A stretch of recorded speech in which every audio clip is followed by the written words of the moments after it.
There's someone, somewhere in this world, who carries a piece of you in their heart, and you have no idea.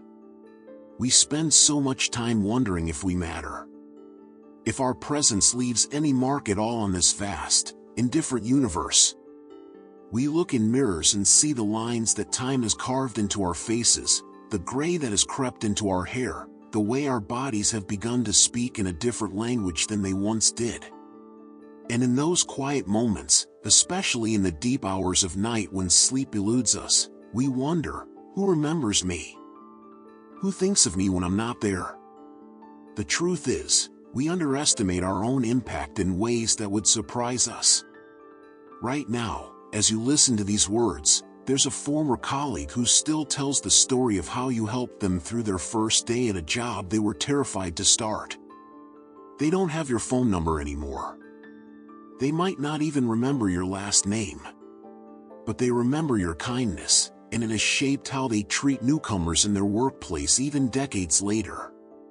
There's a neighbor from a house you lived in years ago who still thinks about the afternoon you spent talking over the fence about roses. You were going through a difficult time then, a divorce, perhaps, or caring for an aging parent, and you shared more than you usually would with someone you barely knew. That conversation became a touchstone for them, a reminder that everyone carries burdens we can't see. There's a teacher who remembers you not because you were the smartest student, but because you were the one who stayed after class to help clean the chalkboard without being asked. Small gestures, forgotten by you, but preserved in someone else's memory like pressed flowers in an old book. We think impact requires grand gestures, life-changing moments, dramatic interventions. But the truth is quieter, more subtle. Impact lives in the spaces between words, in the way you listened when someone needed to be heard, in the patience you showed when others were hurried, in the small courtesies that cost you nothing but meant everything to someone else. Memory is a strange architect. It doesn't build monuments to our achievements or construct museums for our accomplishments. Instead, it creates intimate spaces, small rooms filled with the scent of someone's perfume, the sound of their laughter, the particular way they said your name. It preserves moments that seemed insignificant at the time but have grown in importance like photographs developing in a darkroom of the heart. Think about your own memories for a moment. What do you remember about the people who have mattered to you? Is it their resume? Their list of achievements? The awards they won or the titles they held? Or is it something much smaller, much more human? You remember your grandmother not for her job or her education, but for the way she hummed while she cooked, the softness of her hands, the stories she told while braiding your hair. You remember your father not for his salary or his position, but for the way he whistled walking up the front steps after work, the patience he showed teaching you to ride a bicycle, the particular way he said goodnight. These are the currencies of memory, the small tenderness, the unexpected humor, the moment when someone chose to be present with you rather than absent, even when being present was inconvenient or uncomfortable. There's a psychological truth here that we often resist. We remember people not for who they were trying to be, but for who they actually were in unguarded moments. The colleague who pretended to have everything together is forgotten, but the one who admitted they were scared about their presentation and asked for advice, they live on in memory. The neighbor who maintained a perfect lawn but never spoke to anyone leaves no trace, but the one who brought soup when you were sick becomes part of your personal mythology. We spend so much energy curating our public selves, crafting the version of us we think the world wants to see. We worry about saying the wrong thing, wearing the wrong outfit, making the wrong impression. But memory doesn't care about any of that. Memory is drawn to authenticity like water finding its level. It preserves the moments when we were most ourselves, most human, most real. This is perhaps why aging can feel so disorienting. We've spent decades building an identity based on doing, our careers, our roles as parents, our positions in the community. But as these roles shift and change, as our bodies require us to slow down, as the world around us transforms in ways we don't always understand, we can begin to feel like we're disappearing. The truth is the opposite. The parts of us that matter most, the parts that live in other people's memories, were never about doing it all. They were about being. And those parts don't diminish with age. If anything, they become more distilled, more essential, more purely ourselves. The woman who worked at the grocery store checkout and remembered everyone's names, she's retired now, maybe doesn't even leave the house much anymore. But there are dozens of people who think of her when they shop, who miss the way she made them feel seen and valued in a world that often treats people like transactions. Her impact doesn't require her presence. It has taken on a life of its own. The man who coached Little League Baseball for 20 years, his knees won't let him run the bases anymore, and the kids he coached are now adults with children of their own. But his influence ripples outward through every game those former players watch, every time they encourage their own children, every moment they choose patience over frustration because they remember how it felt when someone believed in them. This is the paradox of memory. It preserves our smallest gestures and transforms them into our greatest legacies. Consider the letters you've never received, the phone calls no one made, the conversations that happened about you when you weren't there. A mother telling her adult children about the teacher who saw potential in her when she was struggling to learn English. A man describing to his therapist the stranger who helped him change a flat tire on the worst day of his life. A woman telling her granddaughter about the friend who taught her it was okay to laugh loudly, to take up space, to be joyful without apology. You are alive in more stories than you know. You have been the answer to prayers you never heard, the bright spot in days you never saw, the reason someone believed in goodness when they were tempted to give up on humanity altogether. But here's what might surprise you most: the person who remembers you most vividly, most tenderly, most completely might be someone you barely remember at all. There's a universal human experience that we rarely talk about, the asymmetry of impact. The people we remember most clearly, the ones who shaped us most profoundly, often have no idea of their influence. And conversely, the people we touched most deeply might be strangers to us, faces in a crowd, brief encounters that we've long since forgotten but that changed everything for someone else. Maybe it was the day you were running late, stressed about a meeting, when you noticed an elderly man who had dropped his groceries in the parking lot. You stopped.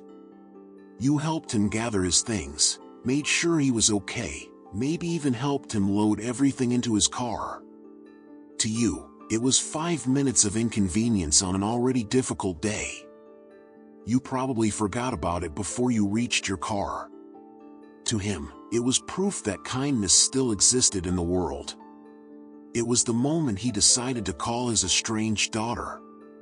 It was the story he told his wife over dinner, the reason he smiled at strangers for the next week, the memory that came back to him during his last days in the hospital when he was making peace with his life and cataloging the evidence of human goodness he had witnessed. Or perhaps it was something even smaller. A smile you gave to a cashier who was having the worst day of her year. A compliment you paid to a coworker who was doubting their abilities. A moment when you chose to be patient instead of irritated, understanding instead of judgmental, present instead of distracted. These micro moments, these tiny choices to be kind rather than indifferent, to connect rather than withdraw, to see rather than overlook, they ripple outward in ways we never witness. They become part of someone else's story about what humans can be at their best. The person you were kind to might not remember your name, your face, or even the specific circumstances. But they remember the feeling, the unexpected grace, the gentle surprise of being treated with dignity when they were struggling, the moment when a stranger chose to see their humanity. And this feeling, this memory of kindness received, changes how they move through the world. They're more likely to offer grace to others because they received it from you. They're more inclined to believe in the possibility of goodness because you demonstrated it in their presence. Your single act of kindness becomes a multiplier, generating more kindness long after you've forgotten you were ever kind at all. This is perhaps the most profound truth about human connection. We are constantly creating each other. Every interaction is an opportunity to contribute to someone else's understanding of who they are and what the world offers. Every moment of presence, every choice to be genuinely interested in another person's experience, every decision to offer help or encouragement or simply acknowledgement, these become building blocks in someone else's sense of self-worth. You might be someone's proof that they matter. Someone's evidence that they're worthy of attention and care. Someone's reason to keep trying, keep believing, keep hoping. And you probably have no idea. Tonight, when you're lying in bed and your mind wanders to those familiar questions, did I matter? Did my life make a difference? Will anyone remember me when I'm gone? Remember this: you are woven into more lives than you know. You exist in other people's definitions of kindness, their understanding of what it means to be decent, their proof that the world contains more light than darkness. The ripples of your existence extend far beyond your immediate circle, beyond your family and friends, beyond the people whose names you know and who know yours. You have been a character in countless stories, a source of comfort in moments of need, a reason for gratitude on days when gratitude was hard to find. This doesn't diminish as we age. If anything, it grows richer, more complex, more beautiful. Every year we live, every interaction we have, every choice we make to be present rather than absent adds to this invisible legacy we're all creating. The cashier who smiled at you yesterday will remember that smile longer than you might expect. The person you helped carry groceries will tell that story for years. The child who watched you be patient when others were hurried learned something about how to be human. We exist in each other's memories as our best selves, not perfect, not flawless, but genuinely human in the way that matters most.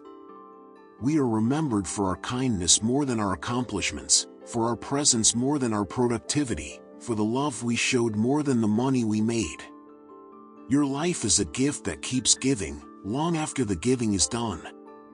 Your influence extends into futures you'll never see, touching lives you'll never know about, creating chains of kindness that will outlast your physical presence in this world.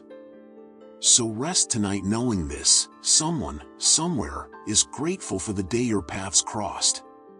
Someone sleeps better because of your kindness.